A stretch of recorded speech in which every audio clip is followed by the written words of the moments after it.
Welcome to Smuggles and Squibs Enter Wands by Elvyn. In today's video, we will be doing our second part in our Theories series. For this theory, we will be discussing how Dolores Umbridge is the true villain of Harry Potter instead of Voldemort.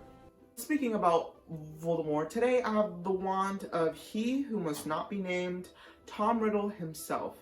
This wand, I feel like, is one of the most unique wands that I have in my collection next to Bellatrix's, because it does have this sort of sharp tooth at the handle of it, and then there's another sharp object right here on the side, and then toward the beginning / middle, it has these little dots on it, which I think are really cool. And Voldemort always held his wand sort of like this, which I think is unique of him to do. If you're new here, hi, hello, welcome to my wand shop. Make sure to subscribe because I post new videos every Thursdays, so be on the lookout for a brand new video. Without further ado, let's get on to the video.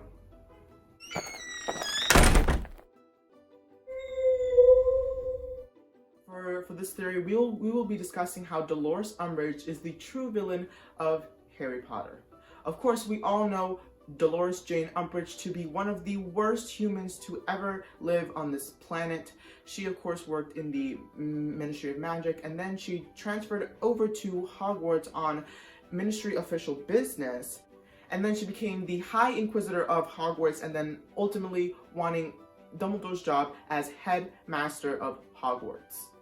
We also know that she used a lot of torture methods on her students that many of the teachers at Hogwarts did not approve of them, not in the slightest, especially McGonagall taking charge and sort of telling her, do not take those medieval actions against my students. Requesting that when it comes to my students, you conform to the prescribed disciplinary practices. So silly of me, but it sounds as if you're questioning my authority in my own classroom. Minerva. Not at all, Dolores. Merely your medieval methods.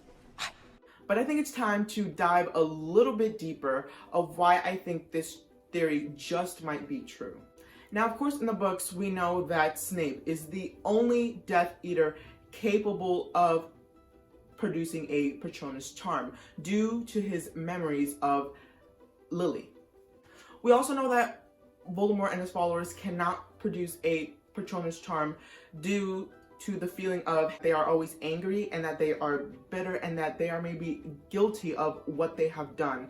And we all know that a Patronus charm does take a lot of happy feeling to sort of produce it. But now let's talk about how Dolores Umbridge can produce a Patronus. Now let's go back to a scene where Dolores Umbridge has her cat Patronus in the ministry while, of course, interrogating a witch, which she thinks that isn't exactly a witch. But let's dive deeper and more evilly into the scene. Let's all remember what Dolores is here for. She is here for sentencing due to claiming of being a witch in a lifelong sentence to Azkaban, where all the Dementors are. She also wore the Slytherin locket, which we all know twists minds into going angry and bitter and even more evil than the person already is. And lastly, not to mention the Dementors flying over her head, her feeling cold and empty, but still being able to produce a Patronus charm. So with that being said, I feel like Dolores Umbridge isn't evil because she's angry or she's bitter. She is pure evil because of the thoughts of her gaining power, of her thinking terrible and atrocious thoughts, of her making people feel bad and feeling less of themselves. That gives her a sort of warm, fuzzy glow enough for her to produce a Patronus charm. Being pure evil is what makes Dolores Umbridge happy. Here is my verdict on this theory.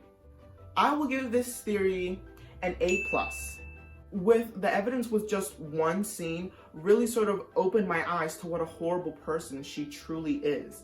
And I feel like Voldemort was not the sharpest tool in the shed, like I've said before. I think that he is just a really dumb villain. If you truly want to win and sort of conquer the whole wizard world, you have to be smarter than just being like, oh, I'm gonna create 7 things that make me immortal but can be destroyed by a 17-year-old boy.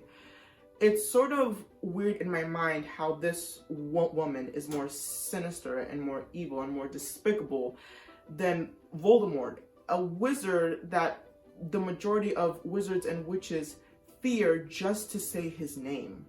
So with that being said, I think that we should fear Dolores Umbridge's name instead of Voldemort's.